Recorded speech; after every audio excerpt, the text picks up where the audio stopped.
More than 300 drones and missiles were launched toward Israel in a single coordinated attack. For several hours, radar systems across the Middle East tracked waves of incoming projectiles traveling hundreds, and in some cases thousands, of kilometers toward Israeli airspace. Sirens sounded across major cities including Tel Aviv as civilians rushed to shelters while one of the largest missile barrages ever directed at Israel unfolded. The attack marked a turning point. For years, the confrontation between Iran and Israel had mostly taken place indirectly, through cyber operations, proxy forces, and covert strikes. This time, the weapons were launched openly from Iranian territory.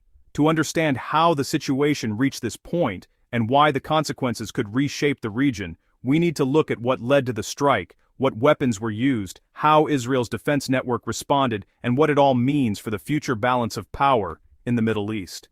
But there's an interesting question analysts have begun asking.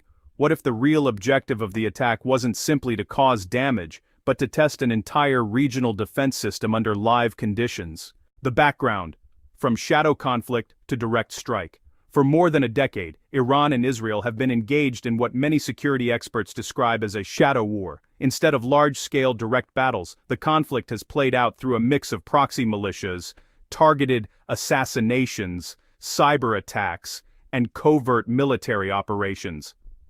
Iranian-backed groups across the region have frequently clashed with Israeli forces, while Israel has carried out precision strikes against Iranian-linked targets in Syria and elsewhere.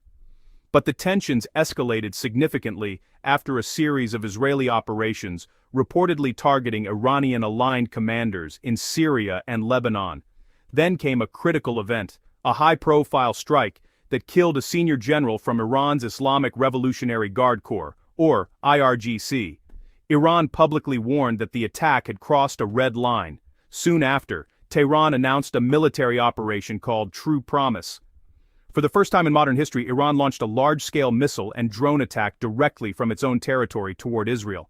This shift raises a counterintuitive possibility.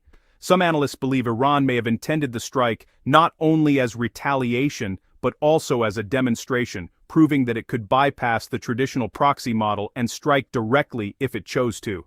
The weapons used in the barrage, the composition of the attack reveals careful planning. Iran didn't rely on a single type of weapon. Instead, it launched multiple categories of drones and missiles in coordinated waves, a tactic designed to challenge layered defense systems.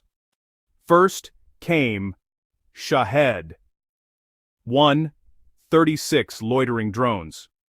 These are relatively slow, inexpensive one-way attack drones. Iran reportedly launched more than 150 of them during the operation. Their main role may not have been to cause massive destruction, but to overwhelm radar networks and consume defensive interceptors. This introduces an interesting strategic dilemma. A relatively cheap drone can force a defender to launch an interceptor, costing hundreds of thousands or even millions of dollars. Second were land attack cruise missiles. These weapons fly at low altitudes and follow terrain contours, which makes them harder for radar systems to detect compared to ballistic missiles. Estimates suggest around 30 cruise missiles were launched as part of the strike. Finally, Iran deployed ballistic missiles, the fastest and most difficult weapons in the barrage. Among them were missiles Iran describes as part of its Fatah hypersonic program, which Tehran claims can reach speeds above Mach 15. Even if those figures are debated, missiles traveling at extreme speeds drastically reduce the time defenders have to respond. Altogether, the barrage included well over 300 projectiles. That number was likely deliberate. Military planners often design attacks to reach the point where even advanced defense systems begin to experience strain. But what if the true metric wasn't destruction, but data? Launching such a large strike could allow Iran to study how Israel and its allies coordinate their defenses in real time. Israel's multi-layered defense system. Israel operates one of the most sophisticated multi-layer air defense networks in the world. During the attack, every layer of that system was activated. The first layer was Iron Dome, designed primarily to intercept short-range rockets and artillery. In this case, it also engaged incoming drones threatening populated areas. The second layer was David's Sling, which targets medium to long-range threats such as cruise missiles and some ballistic missiles. Above that sits the Arrow system, including Arrow 2 and Arrow 3 interceptors. These are designed to destroy ballistic missiles at very high altitudes, sometimes outside the atmosphere. before they descend toward their targets. The defense effort was not carried out by Israel alone. The United States deployed naval destroyers in the eastern Mediterranean capable of launching missile interceptors. Both the United Kingdom and Jordan also played roles, with Jordan reportedly intercepting drones passing through its airspace. Officials later stated that roughly 99% of the incoming projectiles were intercepted, but even a small percentage getting through can have serious consequences. This raises another strategic question. Does missile defense change the nature of warfare or simply make large attacks necessary to overcome it?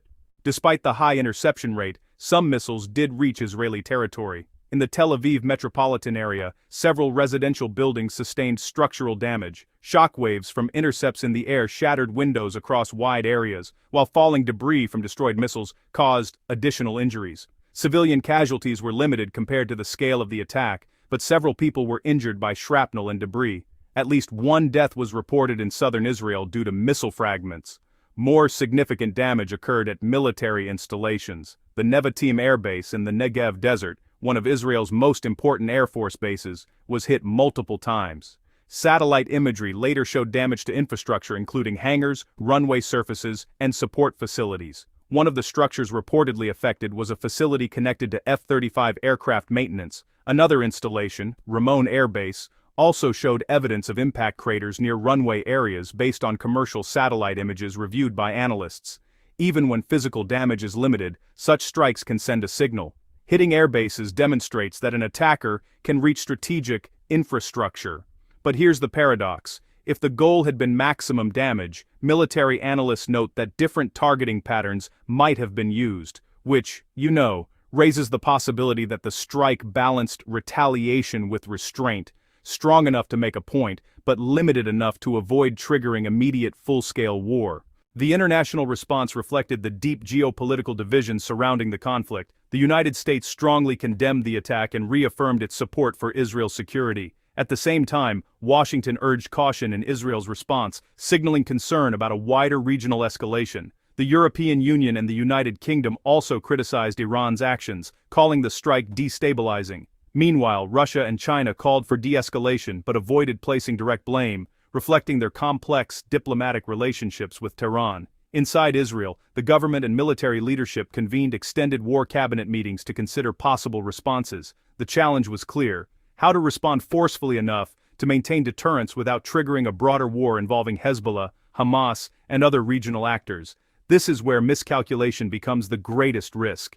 History shows that conflicts often escalate not through planned strategy but through a sequence of reactions where, honestly, each side feels compelled to respond. Regardless of what happens next, analysts say the strike has already reshaped the strategic environment in several ways. First, the end of strategic ambiguity. Iran has now demonstrated a willingness to launch direct attacks on Israel from its own territory. That changes the calculations for every country in the region. States such as Saudi Arabia, Turkey, and Gulf nations must now consider scenarios where Iran's missile arsenal is used openly rather than through proxies. Second, the economics of missile defense. Intercepting missiles is extremely expensive. Some Arrow 3 interceptors are estimated to cost between $1 million and $3 million each. When hundreds of projectiles are launched simultaneously, the cost of defense alone becomes a major strategic factor. In other words, the attacker may spend far less money than the defender. Third, the growing regionalization of the conflict. The involvement of the United States, the United Kingdom, and Jordan in intercepting incoming threats suggests that future attacks may automatically draw multiple countries into the defense effort. The conflict is no longer just a bilateral standoff between Iran and Israel. Increasingly, it looks like a networked security crisis involving several regional and global actors.